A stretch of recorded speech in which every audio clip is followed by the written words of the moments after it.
Welcome to Conversations. Tonight we're presenting a repeat of a program we'd done with Negrendra Singh, who was at the time president of the International Court of Justice in October of 1986.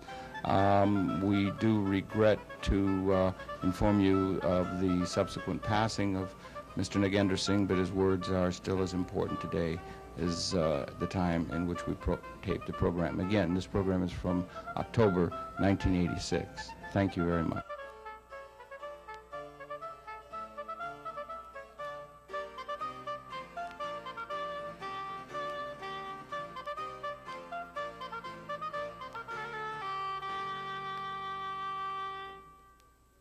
Good evening and welcome very, very much to Conversations, where we're pleased and honored to welcome to the program the current president of the International Court of Justice, that being Nagendra Singh. And Mr. Singh, welcome very, very much to Conversations indeed. Thank you very much. It's a great pleasure to be interviewed like this. Well, I appreciate it. It's a great pleasure to welcome you here to New York, the UN headquarters, and from your seat where the court is located in the Netherlands on an ongoing, in The Hague on an ongoing basis. And I wonder if you might, the International Court of Justice is the principal judicial body in terms of an emerging international law and so forth, but I wonder if perhaps you could share with us the historical development of the court. It is, of course, connected with the United Nations, but yes, maybe you could put us, for myself and for a good deal of the general audience, a little bit in historical perspective in terms of the emerging institutions that constitute this fabric of emerging international law. It was part of the foundation of the United Nations itself. Yes. Well, most certainly, we're delighted to tell you the historical evolution of the court. You see, it was to the standing glory of the founding fathers of the United Nations Charter in 1946 to show the paths to international peace. And they did so on a twofold basis. First, they enunciated certain basic fundamental principles which states should observe in their intercourse, in their relations. And then they laid down a three-wheeled mechanism which they found in the national context had been able to evolve peace, because every state has a legislature, has a judiciary, and an executive. And these three wheels are able to give comparative peace so that the nation is able to make progress and to establish its prosperity. It is interesting that tripartite division of government is now being projected in the international context. I see, right. And that the founding fathers did by founding the United Nations. They have a General Assembly, which is a budding legislature, and they have a Security Council, which is a nascent, if you like, the executive of the whole organ, and they have the judiciary in the International Court of Justice. And this three-wheeled mechanism, they said, had evolved peace in the national boundaries of the state. There was no reason why it should not be able to evolve similar peace in the international arena. So they evolved the General Assembly and the Security Council in New York at the headquarters of the UN. And then in accordance with the principle of the independence of the judiciary, they said they would keep the judicial organ miles away from the political tangle and the political pulls of the sovereign states. It's interesting that and they put it into a distantly flung corner of the world in The Hague, in Europe. Yeah, but also, didn't that also in a certain sense reflect, or was there a historical continuation with the Court of Arbitration that had been involved with the League of Nations, and there had been a long-term involvement with The Hague, the Netherlands, correct, with the emergence or view of an emerging international law. There's been a connection with the Netherlands. Undoubtedly. The Permanent Court of Arbitration was there before even the League of Nations. Yes, indeed. And then the League of Nations came, and the Permanent Court of International Justice was also housed in the Peace Palace. And naturally, the International Court of Justice, the present organ, is in continuation of all those efforts to bring about some sort of peaceful settlement of dispute by the adjudicatory process, by the application of law. Here you had this strong inclination to have the headquarters of the court At the place where the previous organs were. Yes. You are quite right. Historical precedent. Yes. But also they wanted to have it separated from the political That's the idea, yes. Otherwise they could have had it in Geneva, where the headquarters of the UN in Europe is. But they did devise this in a tripartite sense.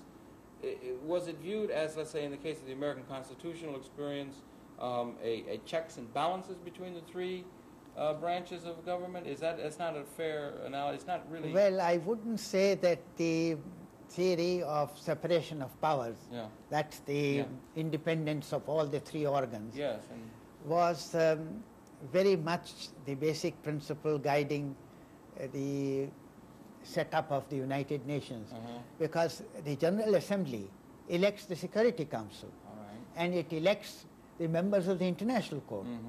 So there is an interconnection between the two, not complete separation, as you have in the American system. Yeah, we have to guard here in the United States to see too many analogies strictly from the United States, because the United Nations was formed with the thinking and the philosophy and the wisdom of the nations of the world. That's right. And attempting to develop an international frame of reference, which is it's a hope of the world in a sense, but it's a difficult process in a world that is largely seeing political authority at the sovereign national level. Yes.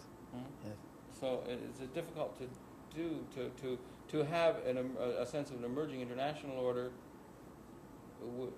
if you understand what I'm saying. Yeah. But the separation of powers is not waterproof or watertight, as it is in the United Nations, United States system. Because the three organs have an interplay, and especially the executive, the Security Council and General Assembly have a close link up. Yes. Because besides the five great powers, the other members of the Security Council are elected by the General Assembly. I see, yes. Right. But it is, I mentioned to you earlier, we said earlier that we do live in a world of 150 nation states. Yes. Political sovereignty is thought to reside at the national level. Yes. In the realm of international law and trying to codify or find the means for the nations themselves to operate in an effective means, it is writing new precedent, it's writing new institutional structures, trying to build a structure that can codify or to deal with international law, because sovereignty is not seen to reside at that international level. It's tended to reside at the national level, but there's increasing osmosis and increasing evolution of the validity of international law. And maybe we could share, and the international court's part of that evolution. Yes. You see, consent is the basis of all international obligations. Okay. Therefore, the states are sovereign. But the extent to which they agree and give their consent to a particular law, then they surrender that part of sovereignty by acknowledging that they will be guided in their behavior, in their code of conduct, by a law which they prescribe for themselves. So the International Court of Justice, when it administers international law, it has to take into consideration whether a treaty has been ratified by a state, whether a particular sovereign state has given its consent to a treaty which may be a multilateral treaty, law-making treaty, which they call a traité loi. Where if there is a law-making treaty, it must be ratified by a state in order that it may bind that state. And when it's given its consent, then it is bound by it. And the court holds it so bound and regards it as a violation of that international law or of that treaty if they have committed a breach of that treaty. Yes, right. And to judge whether or not they have or yes, but whether the particular facts which are presented before the court involve a breach of that treaty because of the conduct of the state which agreed not to behave like that. So it is different in terms of the jurisprudence, or in terms of the judicial process and the thought and the philosophy. It is somewhat different than the various national systems of judicial thought and review, except it's drawing upon all of them in an amalgam. It must be an interesting process philosophically to understand the writing and the evolution of the concepts of international law. Well, the application of the law and the adjudicatory process is of course the same, but the law itself is not like the national law, where the legislature makes the law and every citizen is bound by it. Yeah. The citizen may not have actually given his consent to that law, but his representatives in the legislature have enacted it, and because of that consent of its representatives, every citizen is bound. But in the international context, the agreement, the consent of each state is necessary before it is bound by it. Unless it's a customary principle of law, which by usage a sovereign state has accepted. But its consent is necessary either in writing, when it's expressed, or it's tacit by its acknowledgement of a customary principle of law. When it's given its consent, either implied or expressed in writing, then it is bound. And the court has to very carefully see whether that particular state has given its consent or not. Whether it's the jurisdiction of the court or whether it's the application of a particular law which has been ratified by it or not. You have been long involved in these questions of international law. Are you encouraged by the degree to which the various nations and the administrations and political systems of the various nation states as they evolve through time, the degree to which the nations are coming to recognize the collective validity and the recognizing the importance of ascribing to, helping to have there emerge a true international accord by which conflict resolution can be achieved? Are you encouraged by the long-term development of the climate for international law? Most certainly. I think every nation state is moving to accept internationalism as the guiding principle of future existence. It's encouraging to see such a world. Because it is inevitable. The world has shrunk and people have come together, and you cannot say that the factum of interdependence is a superficial one. I think it's getting basic every day. And when one state is interdependent in the other, then their interstate relations have to be guided by some rule of law, by some regulatory method. And that regulatory method is the international law or interstate law, if you would like to call it. Yeah, you would think that it would be even just for a commercial, in an interdependent international economic order would want to have systems so that there could be efficiencies. But we do have this tradition of the nation state looking for its own interest only and being very often parochially inward looking, and that's a problem. It is reciprocal advantage, mutual self-interest, which guides them. But the compulsion of events is bringing them together, and reciprocal advantage and mutual self-interest lies in cooperation rather than in conflict. Yes, it does indeed. And therefore, the cooperative spirit is gradually evolving more and more in general, and is gathering momentum. There will always be exceptions of conflict, and in some cases the conflict will spring up in a big way. But these are exceptions, but you can't say as a rule that the whole world is full of conflict and no cooperation. No, it's not. In fact, you can see yourself, and from a judicial perspective, that there's a greater degree of a willingness to, in a certain sense, give up sovereignty at the national level in with order some to reluctance.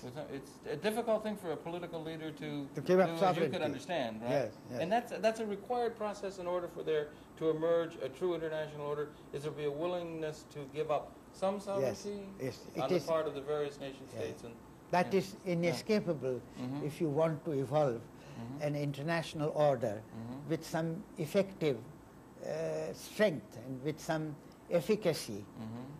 Otherwise it will be superficial. There must be some effectiveness, and that effectiveness can only come when there is some surrender of sovereignty somewhere. Yeah, we often become disenchanted or out of patience with judicial process when we're involved in a process both domestically and in other terms because it seems to be difficult to understand. We could all do well to understand better the rules and the evolution of the context of international law, because we tend to think in terms of these national systems that we tend to associate with. I wonder if I could ask you a question. In the case of the United States, which again, excuse me, it's our experience, at a confederation, we had Articles of Confederation, historically at the birth of our republic, we moved towards increased federation. Do you think the analogy of a nation, our moving toward, let's say, the various states of the United States, moving toward an overarching political process in the federal process, is something that would be seen to be applied on an international scale, that we could begin to move toward a federated, increasingly federated world? And is the international law helping to lead us in that direction? Yes, yes. Or the philosophy Well, of it? why not? I think the United States Federation Yes. points the way to a possible solution of the age-long riddle of international peace if you have a federation of all the states of the world with an headquarters established in an independent place. But that will take long process of evolution and certain obstacles and hurdles to cross. But ultimately, that perhaps will be necessary in order to eradicate the problem of conflicts which lead to violence. Yeah, the conflicts and the violence and the national conflict that arises out of political, economic differences and interests and philosophies and views would be something that would try to find an amalgam in terms of some international accord. A confederation of the whole world Yes, yes. is something which could be the ultimate solution, but it will take many years to evolve. You're optimistic that things are Moving in that direction. Yeah? Well, sometimes they look like moving, sometimes they Seem is glacier slow. yes. There is a retrograde step somewhere which disillusions one. Yeah. But on the whole, I think the interdependence of nations is by and large so prominent and so fundamental that it should one day evolve a system by which they come together closer and have a prescribed set of rules which mutually benefit all of them. And legal philosophy, or the philosophy of the evolving of the law, is part and parcel of that institutional structure that can emerge. I wonder if you could share with us. We have the International Court of Justice as the principal international judicial organ. Are there statutes? Are there statutes, laws, the treaties that make it up? What the body of the literature is that forms the core of what we think of as international law, as opposed to and the relationship between the various legal systems of the various states. There's an osmosis between those systems, but what other institutions can we identify with, as we could in the case of the United States? We have the Supreme Court, circuit courts, and the various court systems that make up the body of the judicial system. In the international court, could you share with us what institutionally what institutions we can identify? Well, I said or even statute and the specific bodies of literature that make up the core of international law. Well, you see, there is this three-wheeled mechanism, and the legislature is the General Assembly in a very budding state. It's assisted in the process of making of laws by the International Law Commission, another organ of the United Nations. And as far as trade law is concerned, you have the UNCITRAL, that is the United Nations Commission for International Trade Law, and also for public international law, the International Law Commission. They all try to codify law, progressive development of it, codification of existing law, and also formulation of new laws, and covering activities which hitherto have not been regulated. And there, the role of the General Assembly resolutions and of the various organs which are set up, and the machinery of convening special conferences to formulate new laws. For example, the law of the sea was a very knotty problem, and there were several conferences held, but they had not been able to cover the entire subject, the entire arena, the gambit of the law of the sea, till you had the latest conference on the law of the sea. And now it has produced a very formidable convention on the subject. And that treaty law is comprehensive enough to cover all aspects of it. It's the product of a special conference. although the Law Commission had also helped the process. And the General Assembly set up that body. So all these organs are interrelated. And they are all working to perform the function of the legislature. So essentially in the national context, which has evolved peace, comparative peace, exists in national boundaries, doesn't exist in the international arena. The reason is that the three organs in the national context are effective. They are ineffective at the moment in the international context. Oh, I see. And the poor Secretary General was emphasizing when he got his second term of office, please, for goodness sake, strengthen these three organs, the General Assembly, the Security Council, and the International Court of Justice. That's extremely interesting, and as we were saying before, that we have these institutions, that those that you enumerated are part of the United Nations structure itself. Yes.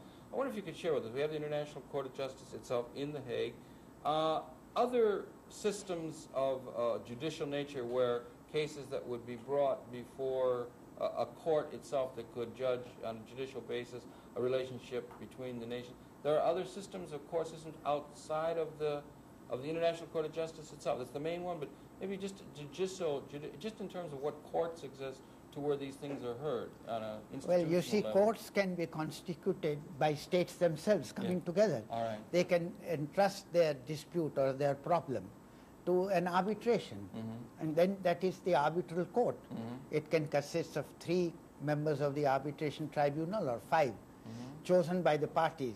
One probably chosen by the judges themselves. And sometimes they even ask the president of the International Court to nominate the president of the arbitration tribunal. This would be a specific tribunal set up to a hear particular case between two states. But this would be an arbitral thing being done Ad under hoc. the jurisdiction of the International Court of Justice? No. Oh, no. It would be Okay, completely sorry. independent. Oh, I see. Okay. It would be an ad hoc arbitration tribunal which would settle a dispute between 2 states, which they refer to that arbitration court. There is a permanent court of arbitration, which merely consists of a list of jurists who can be selected by states to form an arbitral tribunal. I see. But there is no standing international court Yeah, I see. except the International Court of Justice.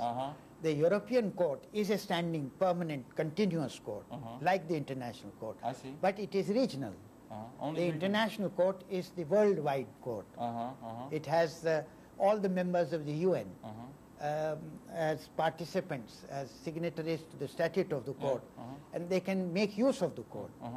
The European Court cannot be made use of by an Asian state or a Latin American state. It's only meant for Europe. One wonders, given the amount of contention that there could be between the various states of the world, border disputes, other kinds of questions, if there isn't, how much work can the International Court of Justice handle? I mean, it would be more arbitration needed than there is able to be done in the name of the judicial process that exists. No, I think if the sovereign states are prepared to entrust all their cases to the International Court, we would be very happy to receive them. Oh, really? Why not? Huh? Why not? But a body of work, there would be a tremendous amount of work, or no? Maybe Well, share with but us the take the Supreme physical Court. Yeah, I dynamics agree. of the But work. take the Supreme Court of India. Yes. It has got hundreds of cases, and it deals them. It tackles them. Why can't the International Court also tackle more cases than the few that come today? How many have the International Court of Justice heard? Well, now we have quite a number of them. But otherwise, the number has been very small. Why is In the it last small? 40 Yes, years, yes, sir. we had 55 Only 55 cases? contentious cases and 18 advisory opinions. So it makes for 73. Could you spell the difference between contentious cases and advisory opinions? The advisory opinion is asked for by the United Nations on any aspect of a legal problem, which they think the court would be able to express an opinion I see. to resolve a dispute, which the parties do not want to bring to the court. But a view of the court on a problem would help the parties to settle the dispute. Then the General Assembly or the Security Council asks us for an opinion. I see. And it may be an opinion on a civil servant employed by the United Nations, who has a right of appeal, who has a right of approaching the court and asking for an advisory opinion, whether gross maladministration of justice had taken place in his case. But these are special kind of cases. And there were 18 of them. The contentious cases are disputes between sovereign states. There are 55 of them. That you've had since the history of the court in Yes, 46 yes, which is not much. Not much. Why is it that there's so few in your estimation? Well, the sovereign states are very cautious in bringing a case before the court because they feel that they would like to keep the settlement of important matters in their own hands. Again, back to the sovereignty. Yes. The feeling that they have sovereign power, why should they allow a third-party settlement to take place? And that spirit of entrusting to third-party judicial settlement is not so common as it is in the national context. There, of course, an individual has no option, but a sovereign state has the option to drag the dispute for decades and for postponing it or for negotiating it and delaying tactics. Again, to maintain the sovereignty at that national level. And yes, to keep the dispute in its own hands rather than entrust it to a third party. And is it, are all members of the United Nations adherents to the Court of Justice? They all have access to that, and it's only through the state that they have that. It's not individuals do not have access to the International Court. No, the individuals can be parties to the statute of the court. Then they can bring a case before the court. Oh, I see, they can. Oh, yes. And if the decision of the court, is there a, if it's an arbitration or some sort of a decision is made, is it binding? And what is the binding? Can they accept the bindingness, if that's the right term, excuse my language, of the decision of the court? Do nations do that? And are they increasingly able to do that to grant somewhat a sovereign? Do you understand what I'm saying? Well, there's a provision in the United Nations Charter itself. The statute of the court is a part of the charter, and it enjoins that the parties that bring a case before the court are bound by the decision of the court. So it is a treaty obligation, and they should obey it.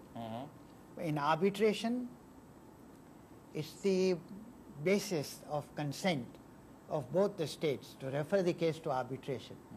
Then it would be an exercise in futility if they did not want to accept the verdict of that arbitrary court. In the beginning, So the whole exercise is on the basis of consent of both, that they will accept the arbitration verdict. Sometimes they don't. They come to blows, but by and large, I think arbitration even has a binding effect. And generally, the decisions of the arbitration court are accepted. And among the contentious cases, by and large, may not be immediately, but in the ultimate analysis, almost all the decisions of the court have been complied with. They have. They have. That's encouraging. May not be immediately, but ultimately. And maybe some other factors have helped in the process of the court's decision being implemented. But by and large, I think every one has been implemented. Take the Iranian hostages case. Yes, indeed. That was very recent. Relatively. Well, the court gave a judgment that the Iranian government had violated the Vienna Convention on Diplomatic Privileges and Immunities. Iran did not accept in the beginning, but it ultimately did. Actually paid reparations? Well, whatever it be. Accepted, But the decision of the court was upheld by both the parties. And by and large, when both states agree to bring a case to the court, they do comply with the verdict of the court. There was a very, very good case is the Gulf of Maine case between Canada and the United States. And the judgment of the court was a very good one. And it has been respected by both the parties.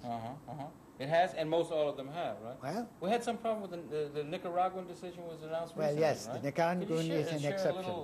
Enlighten us a little in terms of that? I mean, well, you see, it's a case just disposed of by the court, and I would not like to comment on it. You'd rather not, right? Well, there was some question there. about the acceptance of jurisdiction on the part Well, of the the United States has said that it was not bound by the jurisdiction of the court.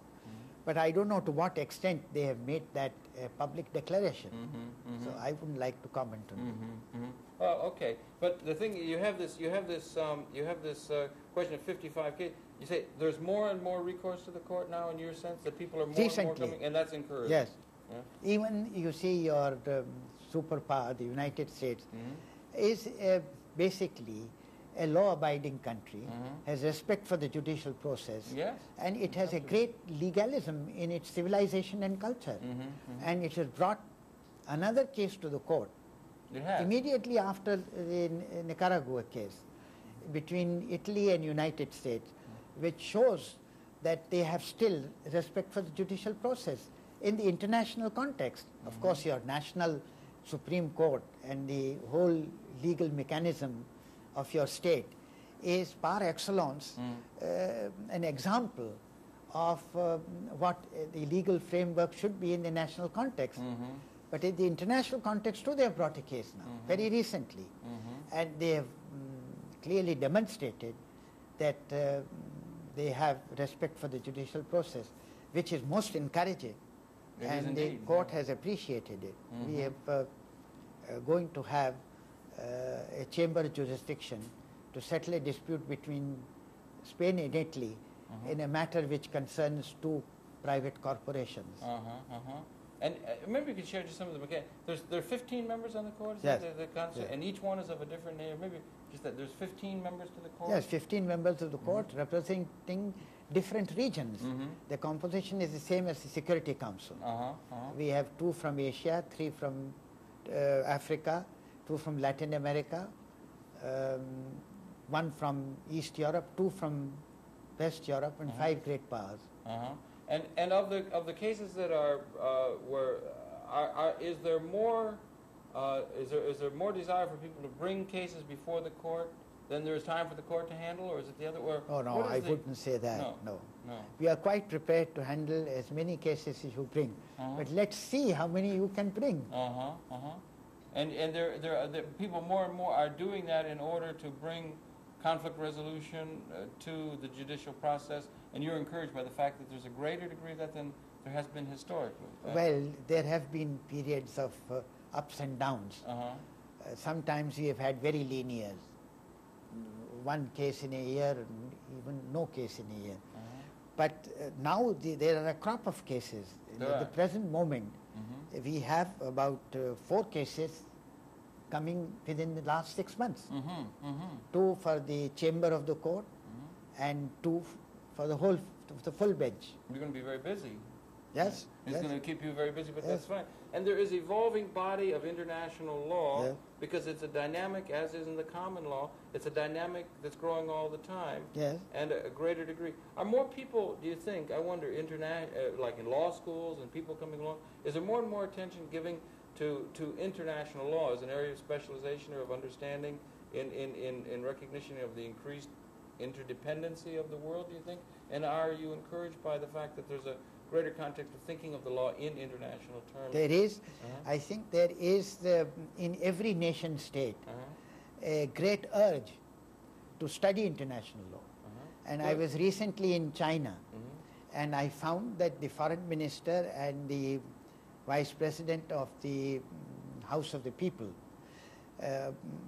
whom I met, and they were very keen to talk on international law, they all said that they want to maintain very close relations with the International Court of Justice. And they want that every Chinese citizen must be made to learn his legal rights, and he must know the law. And even the politician, from the top level to the bottom, must pass an examination about his legal rights as a citizen of China, and his legal rights as an international citizen of the UN. That's the part that I was wondering about. We understand fairly well the rights as a citizen, but to understand the rights in the international context is something we should all be thinking more that way. Understand our rights and obligations. Perhaps, China is a mighty country. Yes, indeed. From the populist point of view, it is the greatest country on earth. Yes.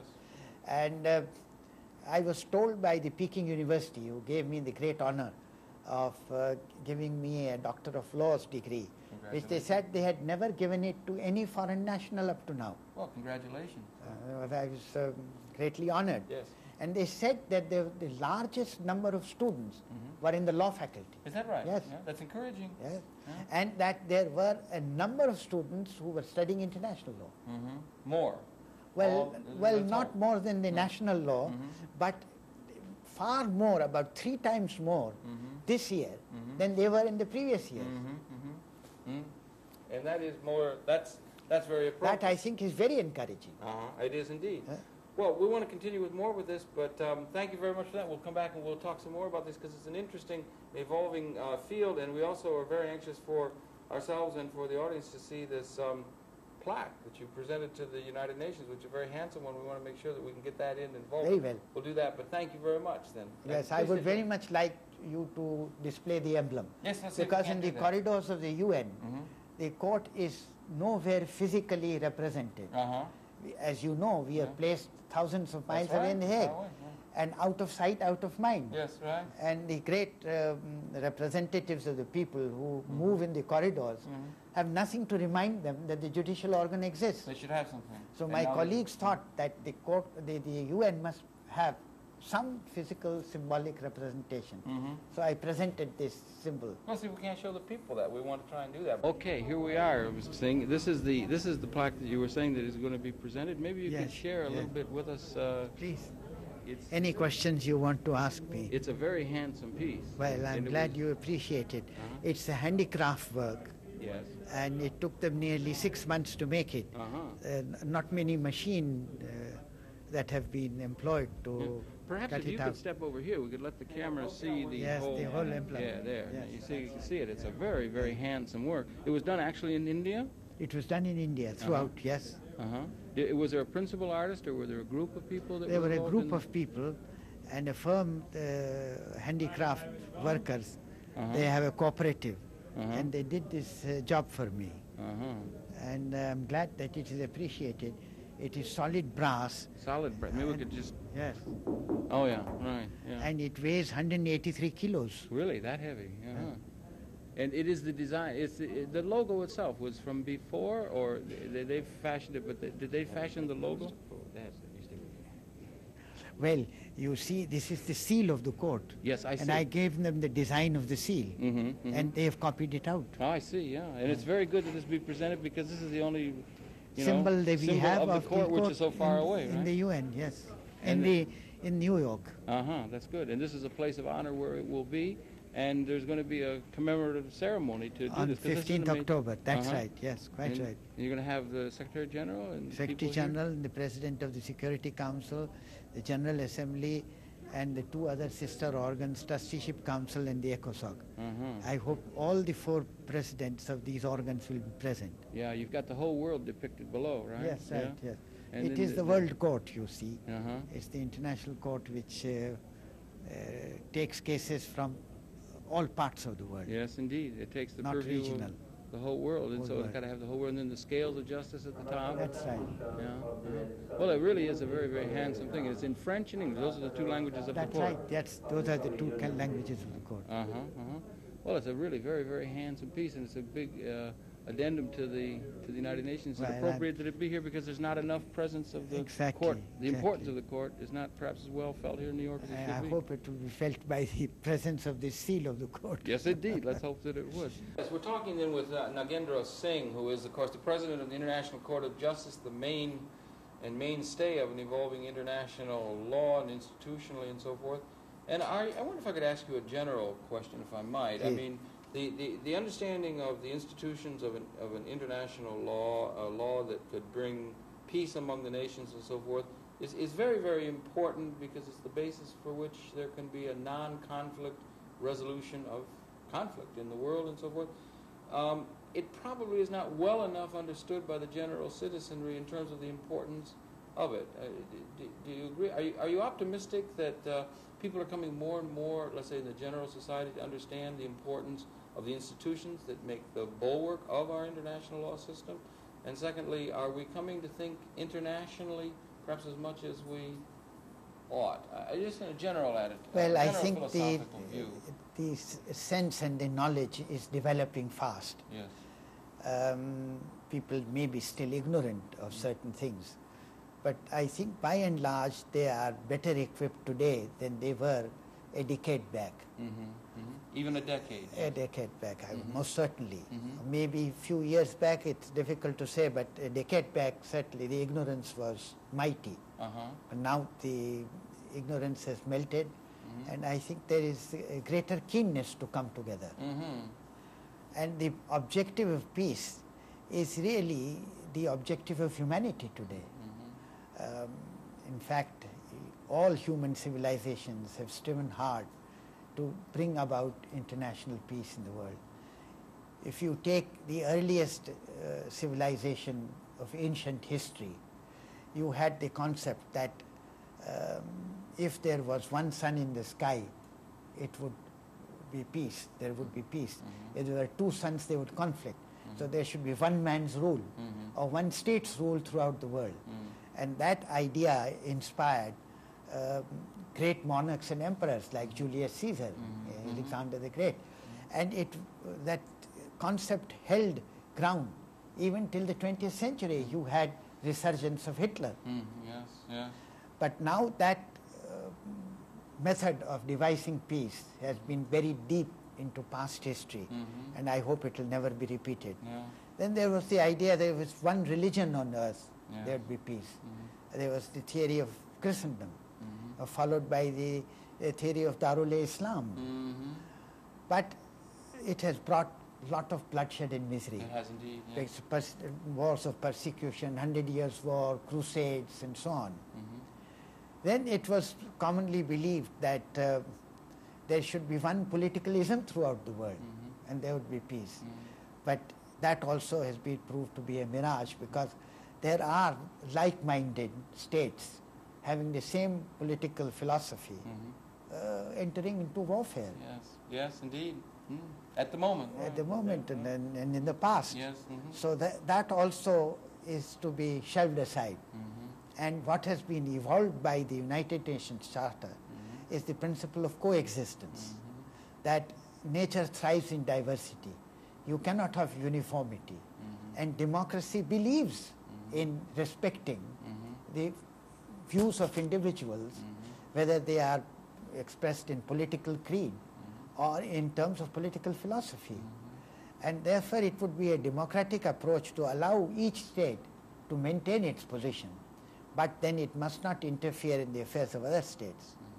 So you have the United Nations Charter, which has enunciated very sound principles of peace: non-use of force in international relations, non-intervention in internal affairs, coexistence.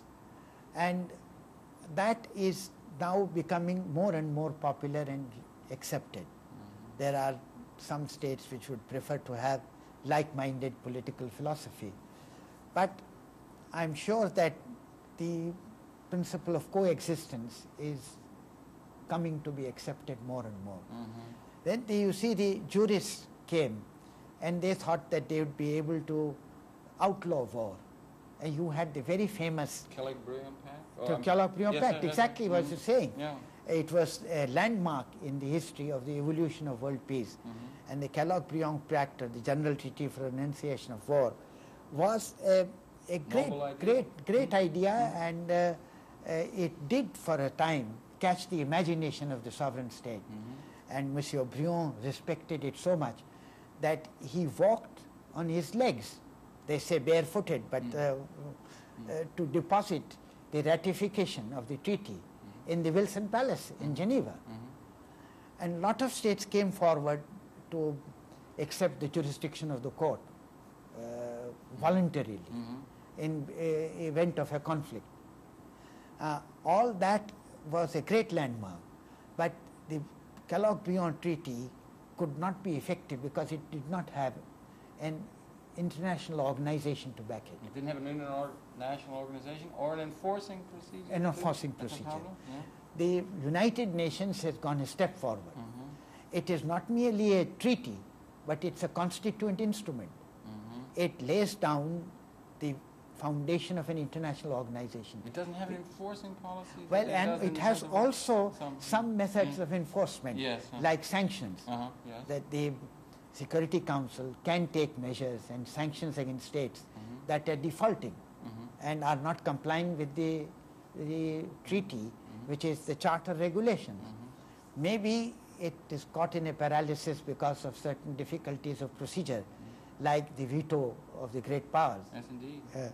But then it has put forward an international organization, and that is a new feature which I hope will be able to evolve peace if those organs are strengthened. Yes, sir. It's the one great hope that we do have, in a sense, in an institutional way. What one wonders what else we do have, and one wonders what else is in the minds of people who deride the United Nations, as seems to be the case from time to time, if they do not see the United Nations as forming this absolutely essential, almost essential role. It has shown the path to peace. If humanity has taken so many paths, one state's rule, one man's rule, one religion, one ism, political belief, outlawry of war, and come to grief, well, not come to a solution. Now, this is the only path which is the true path to peace, is to strengthen these three organs and hope that in the national context it evolve peace, in the international arena it also bring about peace. We really all must expand our thinking to think in terms of international responsibilities that we all hold and citizens of a world order. That's right. I asked you generally, are you optimistic about the evolution of the institutions that make up international law? I wonder, a philosophical question, are you optimistic in a broad general sense concerning the human prospect? Or just generally, how does one, almost hard Well, not to be, it's very difficult to say, because sometimes you get news which is very hopeful of future, sometimes you get news which is rather bleak.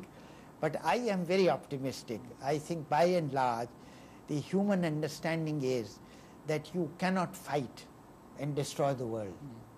And as long as the leaders accept that fundamental danger and fear that danger, I think there will be peace on earth. As long as they fear that danger. And the danger is writ large in new terms, in historical terms. Historically, we were not able ever to do that, to the point that we have this absolutely Promethean capability to literally destroy the species now, which never in all of human history have we had. No. And one wonders if it calls in for a new way of thinking in terms of jurisdictional thinking, or not jurisdictional, but juridical, legal thinking. Legal thinking that would be reflective in a certain sense of this new evolving moment of truth in the evolution of human affairs. For all of the time of humanity, we reached a point now where we can commit collective suicide. We haven't been able to do that in the past. And if we do find our way through, it becomes almost liberating or millennial. It's an incredible time to be a live participant in consciousness. Well, your observation, your few sentences now have really hit the nail on the head. What you have said, I entirely agree, that it evolves, it requires the need for new thinking and for having some sort of a new philosophy which would save humanity from the scourge of war in future. Yes, indeed. And we must reflect and improve the institutions that we have inherited from the historical context and breathe new life into those. Exactly. And that's the challenge of statesmanship and of citizenship of the And it's the current challenge of the hour. It is. And the challenge of the hour in a new and unique kind of way in terms of what we are confronting. And you generally stand optimistic in terms of the possibility we'll do that despite all the difficulties. At least I feel optimistic, because that factum of the whole present position has dawned on the leaders of the world. They are aware of it. Yes. And they are really trying to come together to evolve that new philosophy. You do feel that, and you feel that as a judicial officer, that there is an increasing respect for the law at the international level. And if we're to live a civilized life under a sovereign situation, the respect for the law is essential, and such holds also for the international context as well. Well, it seems to me, if I may say so, that the work that you've been doing at the court over the long history, and may it flower and prosper under your leadership as the new president and so forth, has been contributing mightily to a context that could give us, all of you, a hope for the peaceful world that we all seem to want and seems to be within our grasp. And I'd like to thank you very much for all of your work. It was very interesting talking to you. Well, it was a great deal. And I'm grateful that you are rendering a service by educating the masses as to what the international organizations are doing to serve the cause of humanity. Trying to educate myself at the same time. There's a great deal to be learned and so forth. But I would like to thank you very much for participating here in the program, and to thank you and all of your colleagues on the court.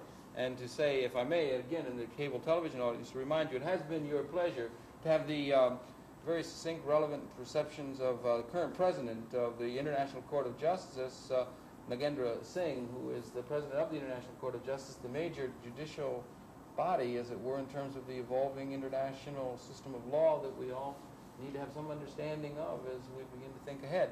It's a pleasure to have been able to bring you those perceptions. We, of course, invite you to come tune in again next week on Conversations. We'll be back next week. That's it for this particular segment.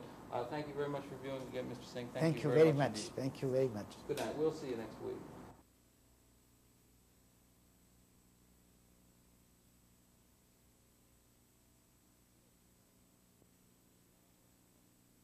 We have some time remaining at the end of the hour, and thought we would bring you excerpts from an interview with the Ambassador of the United Nations, Ali Traki, referring to the International Court of Justice, which was originally carried in New York on September 10th. We thought we'd fill out the hour with this observations in terms of the application of the International Court of Justice. So upcoming then is excerpts from an interview with Ali Traki, Libyan Ambassador to the United Nations. Thank you very much. I wonder if we could talk a little bit back up to the bombing raid and so forth, because you and the Libyan government have put out a poster we're going to show in a little while. But I wonder if we could go back. They used as a rationale for the bombing of Libya the activities that took place in Europe, supposedly that Libya had been involved in. I wonder if you could back up maybe before the actual bombing and address yourself to the rationale by which Mr. Reagan's administration bombed your country. There was the evidence that there had been any reason whatsoever for him to do that, in your estimation, is not at all clear. And I wonder generally if you could back up and talk to that. Well, we said from the beginning we are ready for international investigation. I said it in the Security Council. And last few weeks I sent a letter to the Secretary General on behalf of my government saying that Libya accept to the judgment of the International Court of Justice, or accept even to go to the court, even in this country, the United States. A court, in this country, if this administration agree to do investigation to see if they have any evidence to prove their allegation against Libya. The allegations that... In the past. You remember the discotheque, they said Libya, then they said Syria, then they said so and so. They changed their opinion from time and time. And that they have no evidence. And now we told them, let us come to the international community. Let us come to the Security Council and have the judgment of the International Court, or through the investigation from the Security Council. And we're still standing the same position. And even today, I sent a letter to the Secretary General to draw his attention about the recent development.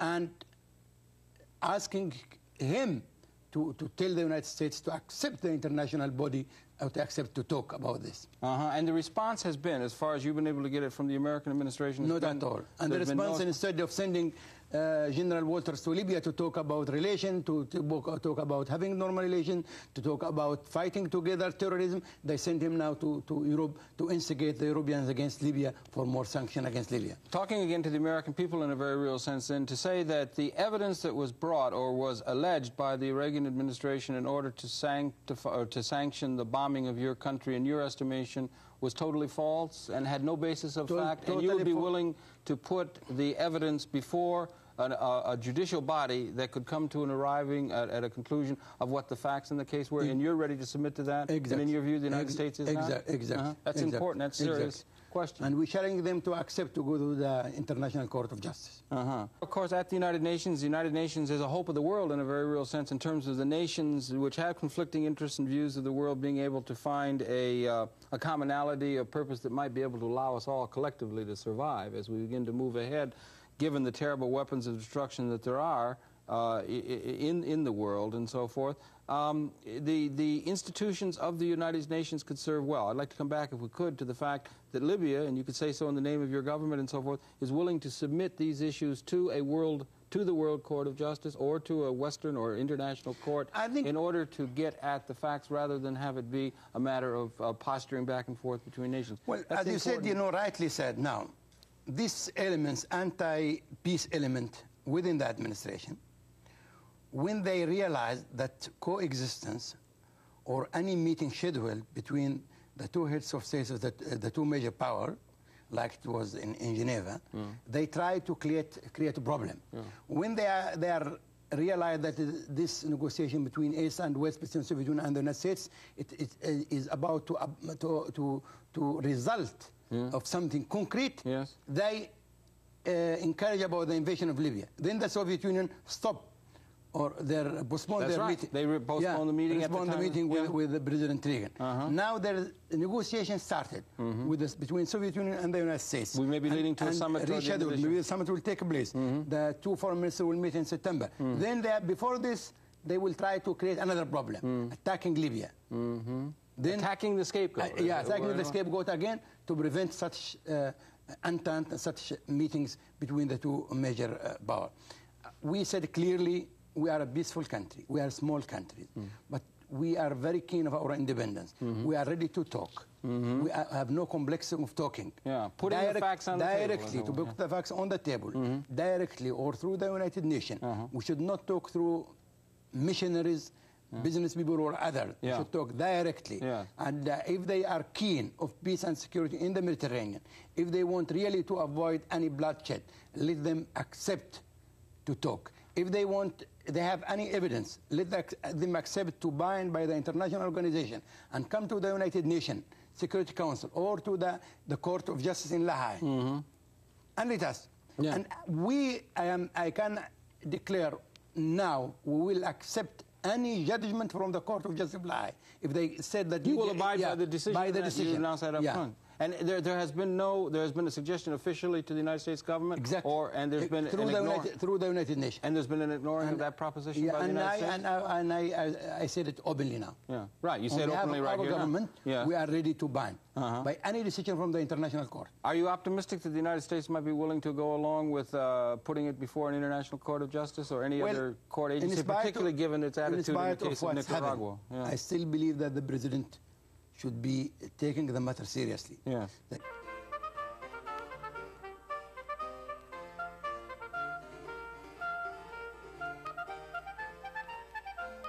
Thank you for viewing. We would like to remind you this program was originally carried in October of 1986.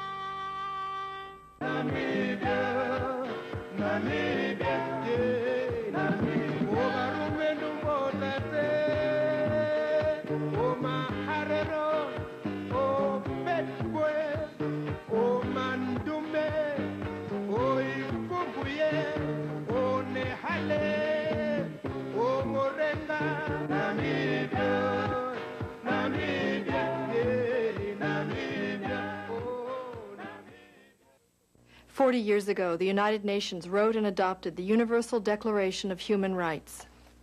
Article number 20 says, everyone has the right to freedom of peaceful assembly and association. There are 29 other rights guaranteed in this document. You should know them. To get your copy, write Amnesty International, P.O. Box 37137, Washington, D.C. 20013.